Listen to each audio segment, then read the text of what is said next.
'Twas the year 1492. A man named Christopher Columbus had an idea.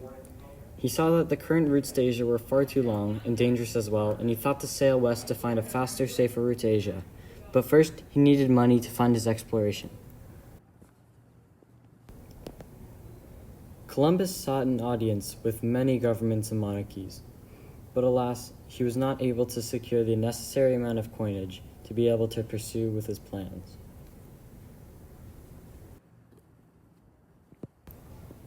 He proposed his idea to many governments, but it wasn't until April of the same year that he proposed his theory and plan to the Spanish monarchy, and they agreed to fund parts of his expedition. Having secured the necessary funds for his voyage, Christopher Columbus departed for a faster route to Asia on the 3rd of August, 1492. He left with 3 ships, the largest being the Santa Maria and the smallest being the Nina. He left with a crew of about 85 to 90 men on his first voyage. On the 11th of October, a member of Columbus's crew notices land, and the fleet soon land there.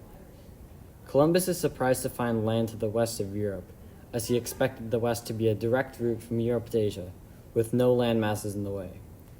He sails downwards to Central America. Soon after landing on what is now the Bahamas, Columbus meets the indigenous population of the island. Both Columbus and the indigenous population on the island trade foreign goods with each other. Important things traded include, but are not limited to, tobacco, vanilla, assorted livestock, and various plants, fruits, and vegetables. But regardless of any resource the indigenous population gave them, Columbus decides to enslave some indigenous tribes. During Columbus's occupation of the island, he and his crew bring over diseases and germs from Europe that the island's native residents have no immunity against. During and after his time spent on the island, much of the indigenous population died from diseases related to Columbus's crew.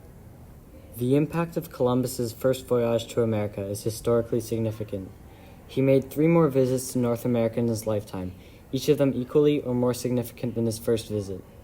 One significant action that came out of the Columbian Exchange was the exchange of foreign goods, which allowed the Europeans to discover resources only local to North America and allowed the native population of North America to be introduced to many new foods, almost all the common livestock we see today, and most unfortunately, disease. Although many terrible things came out of the Columbian Exchange, slavery, disease, etc., we still wouldn't be here if it wasn't for Christopher Columbus and ultimately the Age of Exploration.